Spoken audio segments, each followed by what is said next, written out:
Good morning students. आज पढ़ेंगे हम नोबल गैसेस के बारे में।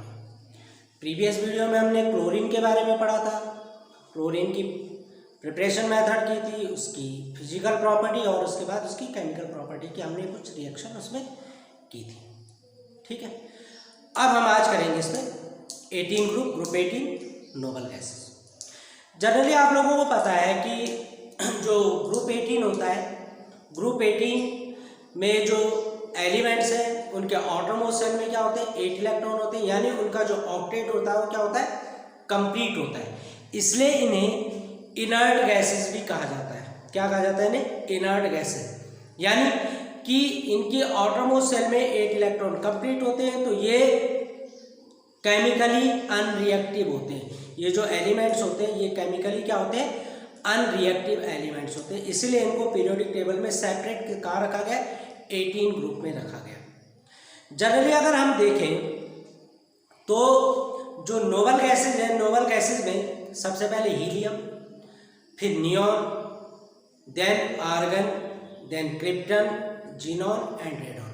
ये 6 गैसेज हैं। Helium, neon, argon, krypton, xenon and radon. इसमें से जो रेडॉन है, रेडॉन रेडियो एक्टिव है, तो रेडॉन को तो खैर छोड़ दो, रेडियो एक्टिव एलिमेंट है, इसके बारे में ज़्यादा तो पता है नहीं। लेकिन जो हीलियम से लेके और जीनॉन तक है, इनके बारे में हम यहाँ पे पढ़ते हैं। अब अगर हम देखें तो हीलियम का जो इलेक्ट्रॉनिक कॉन्फ़िगरेशन होता है वो क्या होता है, 1s2 सिमेट्रिकल कॉन्फ़िगरेशन है, टाइटली होल्ड होते हैं इलेक्ट्रॉन, इजीली डोनेट नहीं होते। ऐसे नियॉन में पूरा सिमेट्रिकल स्ट्रक्चर है, क्रिप्टन में पूरा सिमेट्रिकल स्ट्रक्चर है, जीनॉन में और जीनॉन रेडॉन में पूरा का पूरा क्या है, इनका सिमेट्रिकल स्ट्रक्चर है। ठीक है, तो इसके अकॉर्डिंग अगर हम देखें तो इनकी जो फिजिकल और केमिकल प्रॉपर्टी होती है वो पी ब्लॉक एलिमेंट में थोड़ा सा डिफरेंट होती है। ठीक है, तो अब अगर हम इनकी फिजिकल प्रॉपर्टी में देखें, सबसे पहले तो हम इसका electronic configuration, electronic configuration,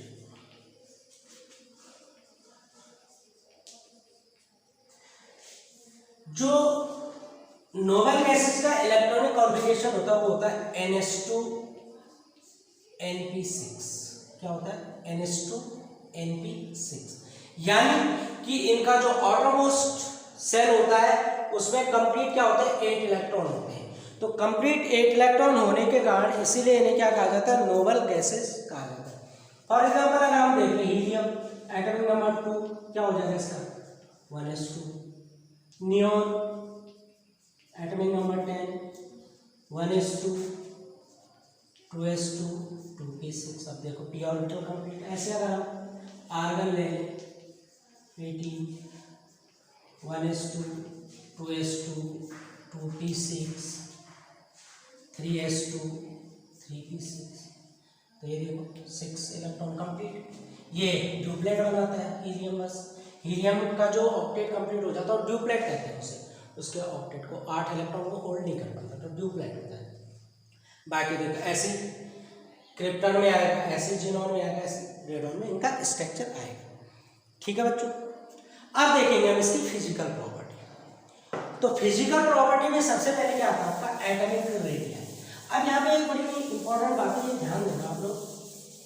atomic radius, generally noble gases की जो एटॉमिक रेडियस होती है वो कौन सी होती है, वान डेर वाल्स रेडियस होती है। तो इनकी एटॉमिक रेडियस जो है वो क्या है, वान डेर वाल्स रेडियस। क्या होती है इनकी, वान डेर वाल्स रेडियस। ये ध्यान रखना, नोबल गैसेस की जो एटॉमिक रेडियस होती है वो न तो कोवेलेंट रेडियस होती है न ही मेटालिक रेडियस होती है, वो क्या होती है, वान डेर वाल्स रेडियस होती है। अब ऐसा क्यों है, क्योंकि जो नोबल गैसेज है, नोबल गैसेज मोनोएटॉमिक फॉर्म में एग्जिस्ट होती है। अब ये मोनोएटॉमिक फॉर्म में क्यों एग्जिस्ट होती है, मोनोएटॉमिक फॉर्म में ये इसलिए एग्जिस्ट होती है क्योंकि इनका जो ऑक्टेट है वो कंप्लीट है और ये इनर्ट है, ये किसी के साथ रिएक्ट नहीं होती। ये जो एलिमेंट्स हैं 18 ग्रुप के, ये किसी दूसरे के साथ रिएक्ट नहीं होते। तो जब रिएक्टिविटी इनकी जीरो है, यानी रिएक्ट ही नहीं हो रही किसी से, तो बॉन्ड फॉर्मेशन भी नहीं करेंगे। बॉन्ड फॉर्मेशन नहीं करेंगे तो उनकी एटॉमिक रेडिया यानी जो कोवेलेंट या आयनिक या आपकी मेटलिक रेडिया है वो इसमें बनेंगी नहीं। तो इसमें केवल क्या बनती है, वान डेर वाल रेडियस इनकी आती है। ठीक है, तो वान डेर वाल रेडियस क्यों आती है इनकी, क्योंकि एक तो मोनोएटमिक होते हैं, ठीक है, मोनोएटमिक होते हैं, अनरिएक्टिव स्पीसीज है। तो यहाँ पे जो इनके पार्टिकल्स है या जो इनके एटम है वो क्या होते हैं, एक दूसरे से इस तरीके से क्लोज होते हैं, ये शेयर नहीं होते एक दूसरे से, ये क्या होते हैं, एक दूसरे के नेबर होते हैं।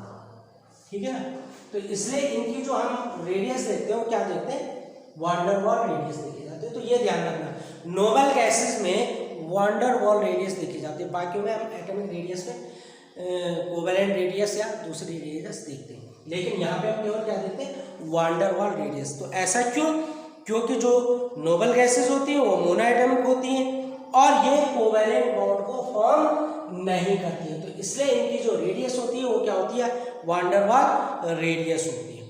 ठीक है, ट्रेंड वही चलता है इसमें, टॉप टू बॉटम चलेंगे। अगर हम हीलियम से अगर हम नीचे को चलें, आर्गन, क्रिप्टन, ज़ीनॉन और रेडॉन, तो जैसे जैसे साइज इंक्रीज होगा वैसे वैसे क्या होगा, एटॉमिक रेडियाई भी क्या होगी, इंक्रीज होगी, यानी वान डेर वाल रेडियाई भी क्या होगी, इंक्रीज होगी। तो टॉप टू बॉटम चलने में जैसे जैसे साइज इंक्रीज होता है वैसे वैसे क्या होता है, वान डेर वाल रेडियस भी क्या होती है, आपकी इंक्रीज होती है। तो इनके अंदर वान डेर वाल रेडियस होती है क्योंकि मोनोएटमिक फॉर्म में अरे कोवेलेंट बॉन्ड फॉर्म नहीं करते, इसलिए इनकी जो रेडियस होती है क्या होती है, वान डेर वाल रेडियस होती है।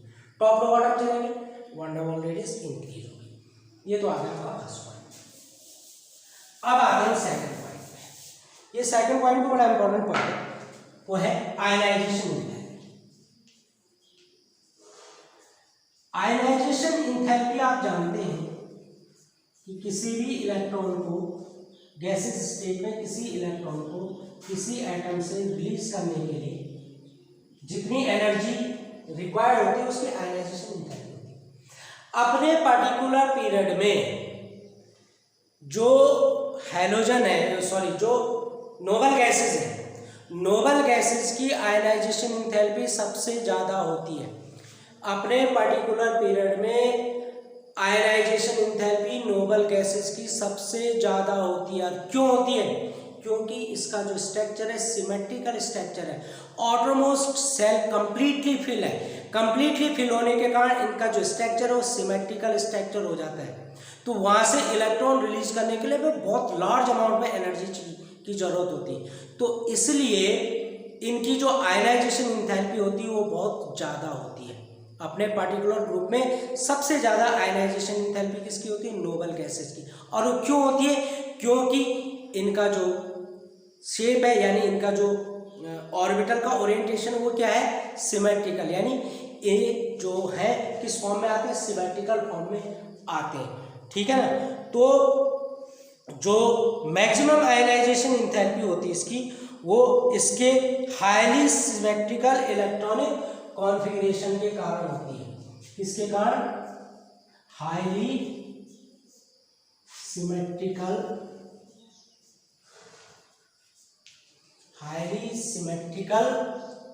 इलेक्ट्रॉनिक कॉन्फ़िगरेशन के कारण, इलेक्ट्रॉनिक कॉन्फ़िगरेशन। तो हाईली सिमेट्रिकल इलेक्ट्रॉनिक कॉन्फ़िगरेशन के कारण इनकी जो SY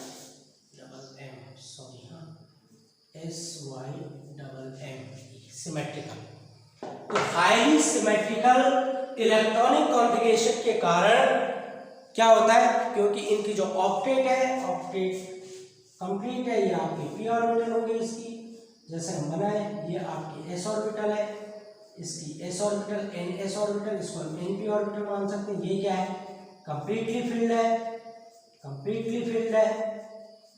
तो कंप्लीटली फिल्ड होने के कारण ये हाईली क्या होता है, सिमेट्रिकल इलेक्ट्रॉनिक कॉन्फ़िगरेशन बनाते हैं। तो यहाँ से इलेक्ट्रॉन रिलीज करना बहुत टफ हो जाता है, बहुत मुश्किल हो जाता है, बहुत हाई एनर्जी हमें देनी पड़ती है। तो बहुत हाई आयनाइजेशन एंथैल्पी इनकी इसी कारण होती है क्योंकि इनका जो इलेक्ट्रॉनिक कॉन्फ़िगरेशन होता है वो हाईली सिमेट्रिकल होता है। यहाँ से इलेक्ट्रॉन रिलीज करना बहुत मुश्किल होता है।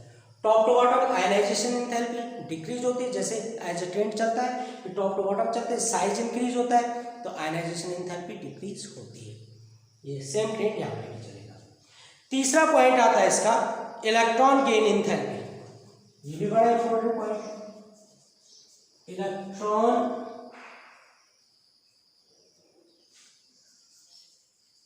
गेन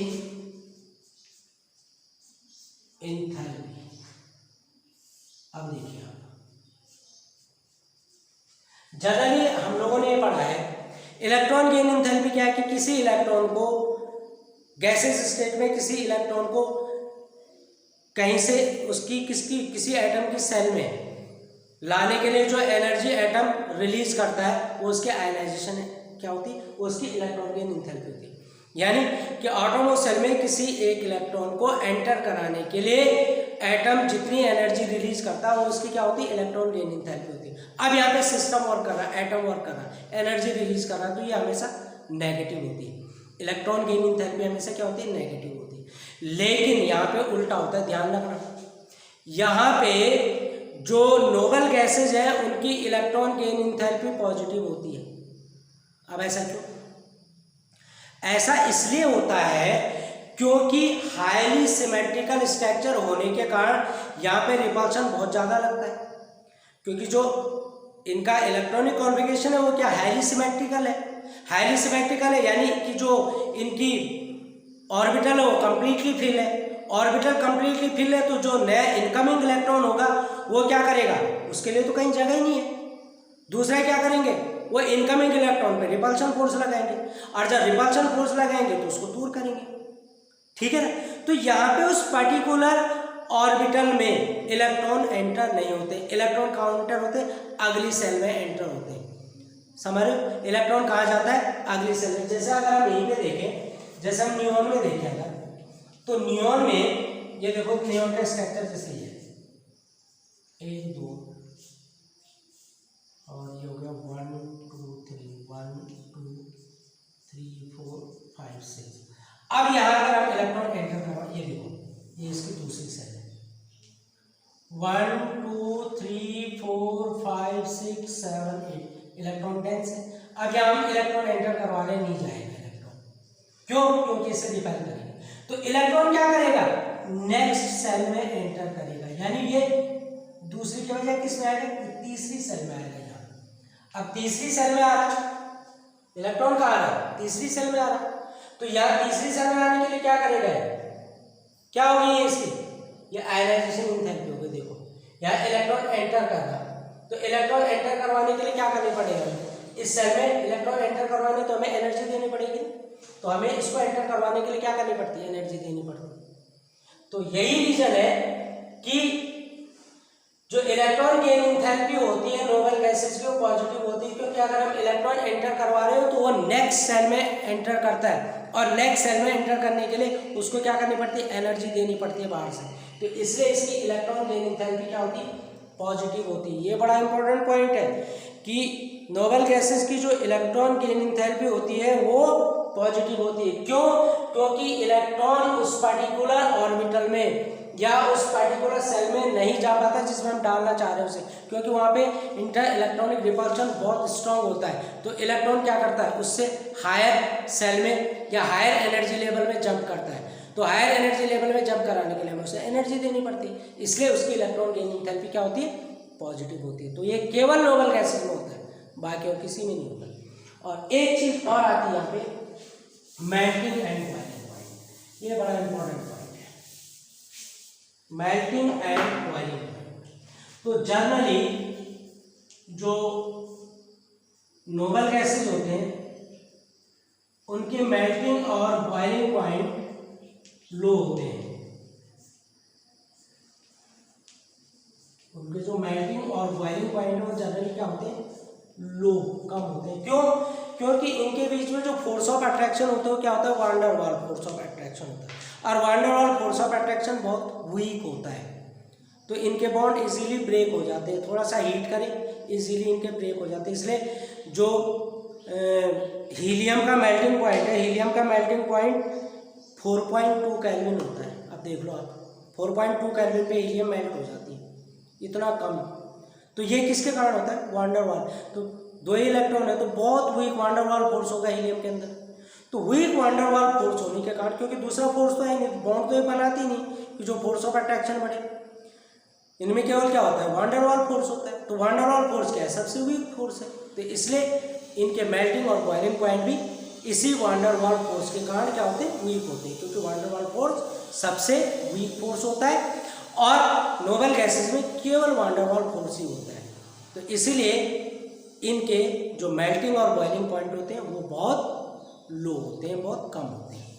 ठीक है, एक और पॉइंट आता है इसमें लिक्विफिकेशन। तो हम इनको नोबल गैसेस को इजीली लिक्विफाई कर सकते हैं, क्योंकि इनमें जो फोर्स ऑफ अट्रैक्शन है वो बहुत कम होता है, वान डेर वाल्स फोर्स है, इनको हम इजीली कंप्रेस कर सकते हैं, लिक्विड फॉर्म में ला सकते हैं। ठीक है बच्चों, तो ये इसकी कुछ प्रॉपर्टीज़ थी, आप इनको पढ़िए और नहीं आएगा समझ में तो आप मुझे पूछ सकते हैं। ठीक, ओके, नेक्स्ट वीडियो में हम इसकी केमिकल प्रॉपर्टी करेंगे। तब तक के लिए बच्चों गुड बाय।